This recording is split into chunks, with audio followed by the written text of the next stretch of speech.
Voilà, on va continuer la mise en forme en utilisant le troisième groupe ici, le groupe nombre.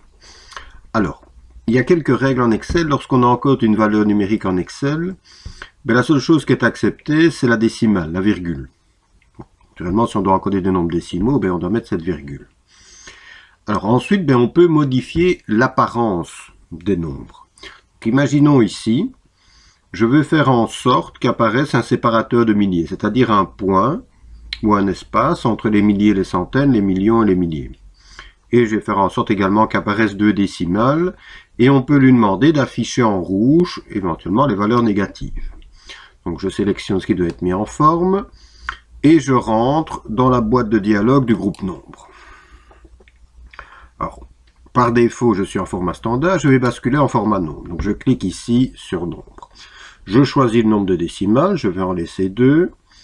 Je vais lui demander d'utiliser un séparateur de milliers. Donc séparateur de milliers, on le voit ici, mettra un point entre les milliers et les centaines, ce qui me permettra de lire plus facilement les valeurs numériques.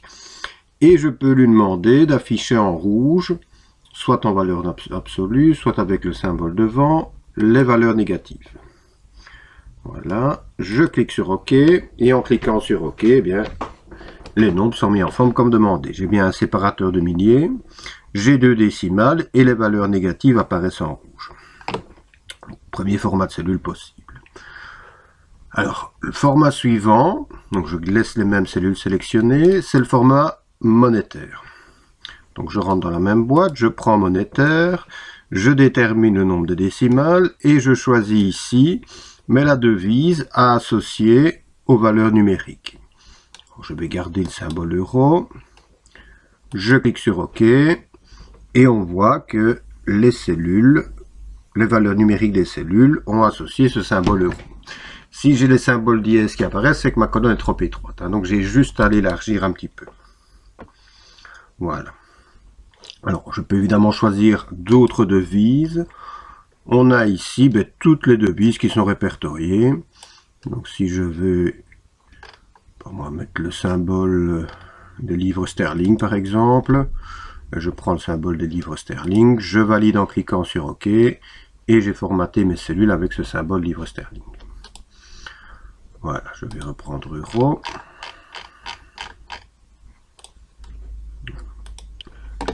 Alors, lorsque les cellules sont en format monétaire, comme on vient de faire, on peut modifier l'alignement des valeurs numériques dans les cellules.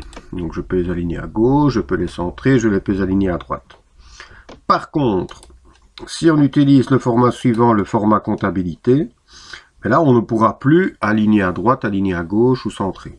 Donc les données resteront d'office alignées à droite dans les cellules. Et en plus de ça, on ne peut pas faire en sorte que les valeurs négatives apparaissent en rouge. Je vais vérifier. Voilà, j'essaie de centrer mes données. Vous voyez qu'il ne l'accepte pas. Donc ça veut dire que si on veut modifier la position des nombres, il vaut mieux choisir le format monétaire plutôt que le format comptabilité. Format comptable, les données sont toujours alignées sur la décimale. Alors, le format suivant, le format date. Donc ici, j'ai encodé deux dates. Et je veux modifier l'apparence des dates. Donc je sélectionne, je rentre dans la boîte nombre, je prends le format date et j'ai différentes manières, différentes possibilités de représenter mes dates. Imaginons je veux mes dates en toutes lettres, je clique dessus, je valide en cliquant sur OK. Ici je dois agrandir. Voilà, donc j'ai modifié l'apparence des dates. Mais ça reste toujours des valeurs alphanumériques, donc ça veut dire que si on veut, on pourra calculer avec. Si je regarde la barre des formules, j'ai toujours la date telle qu'elle a été encodée. Voilà, le format suivant, le format heure, même principe. Je vous rappelle que quand on encode des heures, les heures, 2 points, puis les minutes. Et je prends ici mon format heure. Mais j'ai différentes possibilités pour représenter mes heures. Je vais prendre celle-ci. Je clique sur OK. Et vous voyez qu'on a modifié l'apparence des heures. Le format suivant, le format pourcentage. J'ai encodé des nombres décimaux et je souhaite les présenter sous forme de pourcentage. Donc 0,5 ça correspond à 50%, 0,25 25%, 0,75 75%. Donc au lieu d'avoir mes nombres comme ceci, je veux qu'ils soient présentés sous forme de pourcentage. Donc je sélectionne, je rentre dans la boîte nombre, je prends mon format pourcentage, je gère ici le nombre de décimales, je clique sur OK et j'ai bien mes données qui sont présentées sous un format pourcentage. Le format suivant, le format fraction. De nouveau, j'ai encodé des nombres décimaux et je souhaite présenter ces nombres sous forme de fraction. Donc 0,5, 1 demi, 0,25, 1 quart. Donc je sélectionne, je rentre dans la boîte nombre, je prends le format fraction. Une fraction d'un chiffre, ce sera suffisant ici. Je valide en cliquant sur OK. Et j'ai bien mes nombres qui sont présentés sous forme de fraction. Et si je regarde la barre des formules, j'ai toujours les nombres tels qu'ils ont été encodés initialement. Alors, pour terminer, le format suivant, le format scientifique, je sélectionne ces deux cellules et je peux les présenter sous une forme scientifique. Donc je vais rentrer dans la boîte nombre, je prends le format scientifique, c'est intéressant lorsqu'on a des grands nombres ou des très petits nombres. Je valide en cliquant sur OK. Et donc, il présente ça sous un format scientifique. Donc ici, ça correspond à 1 fois 10 exposant 5. Et Excel présente ça de cette façon-ci, 1, E majuscule plus 5. Donc concrètement, ça veut dire, on rajoute 5 zéros après le 1. Ici, 1, E plus 11. Donc 1 fois 10 exposant 11, ça veut dire qu'on rajoute 11 zéros après le 1. Si on veut annuler ce format, on resélectionne, on rentre dans la boîte nombre et on prend le format standard.